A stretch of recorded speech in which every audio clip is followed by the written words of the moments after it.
পদ্মশ্রী তদ্মশ্রী পেয়েছো বলে অপমান, সে অপমান এখন অতীত। দেখা গেল দুই ভাইকে একটা অনুষ্ঠানে, যেখানে বোম্বাদা পদ্মশ্রী সম্মান পাওয়ার পর একটা পার্টির আয়োজন করেছিলেন, সেখানে দেখা গেল কাছের মানুষ দু ভাইকে। ব্যাপারটা কী সেটা নিয়ে আজকে এক্সপ্লেন করবো তোমাদের সামনে। তোমরা প্লিজ চ্যানেলটাকে সাবস্ক্রাইব করে দাও, ভিডিওটাতে একটা লাইক দাও। দেখো, একটা স্ক্রিনিং কমিটির বৈঠক করা হয়েছিল, যেখানে বলা হয়েছিল 2026-এ কী কী সিনেমা আসবে, সেটার একটা বৈঠক ঠিক হয়েছিল। সেখানে দেবদা নাকি আচমকাই বোম্বাদাকে অপমান করে বসেন যে হ্যাঁ, তোমার কথাই আজকাল শুনতে হবে, তুমি তো আমার পদ্মশ্রী তদ্মশ্রী পেয়েছো, তোমার ছবিও আমার হিট। তো এমনটাই নাকি নিউজ মিডিয়া অনুসারে, মানে বিভিন্ন খবর অনুযায়ী খবর, যে বোম্বাদা নাকি আচমকাই অস্বস্তিতে পড়েন এবং তিনি নাকি জিদ্দাকেও কথা শোনাতে ছাড়েননি যে পুজোয় আমি ছবি আনছি আর তুমি হঠাৎ করে জায়গা চাইছো, এরকম।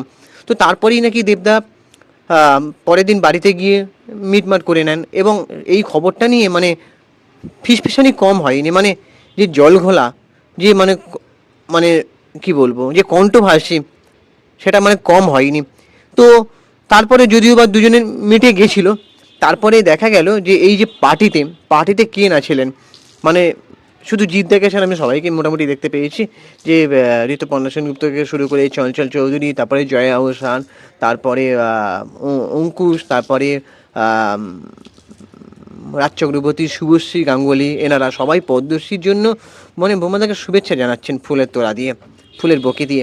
তো মানে মানে এরকম শুভেচ্ছায় যিনি যে ভাসবেন, তিনি নিজেও হয়তো কল্পনা করেননি বোধ হয়। তো এই যে এই আয়োজকটা নাকি করেছিলেন তিশানজি চট্টোপাধ্যায়, মানে প্রসেনজিতের ছেলে, তিনি নাকি বংশীকান্ত মোহতা মিলে নাকি আয়োজন করেছিলেন এই পার্টিটার। আর পার্টিটায় বেশ ভালো, মানে দেখলাম বেশ সবাই এসছে, বেশ পার্টিটা ঝাঁ চকচকে, মানে একটা চাঁদের হাট বসেছে। তো সেখানে দেখা গেল মোহাম্মদের একটা আত্মজীবনী বেরিয়েছে, স্পটলাইট বলে একটা আত্মজীবনী।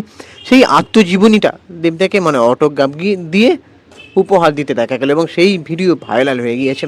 এবং সেখান থেকেই জানা গেছে যে এই যে দু ভাইয়ের মানে বন্ধুত্ব, যে ভালোবাসা, সেটা এখনও মানে ফেকে হয়ে যায়নি। এবং তাতে অনেকে কমেন্ট করছে যে একেই বলে গুরু শিষ্যের আচরণ এবং দু ভাইয়ের সমীকরণ, কেউ কেউ এটাও বলেছে।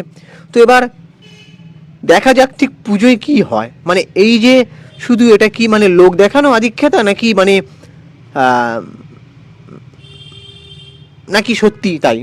এবারে দেখা যাবে পুজোয় কি লড়াইটা হয়। পুজো আবার ওদিকে দেশ ও সেভেন আসছে, আবার জিদ্দাও কেউ বলে বিপ্লবী, কেউ বলে দাগা টানছেন, আবার ওদিকে বোম্বাদাও বলছেন নাকি একটা ছবি আনবেন ঋতুপর্ণা সেনগুপ্তের সঙ্গে। এবং দেখা যাক হাড্ডাহাড্ডির লড়াইটা কি হয়।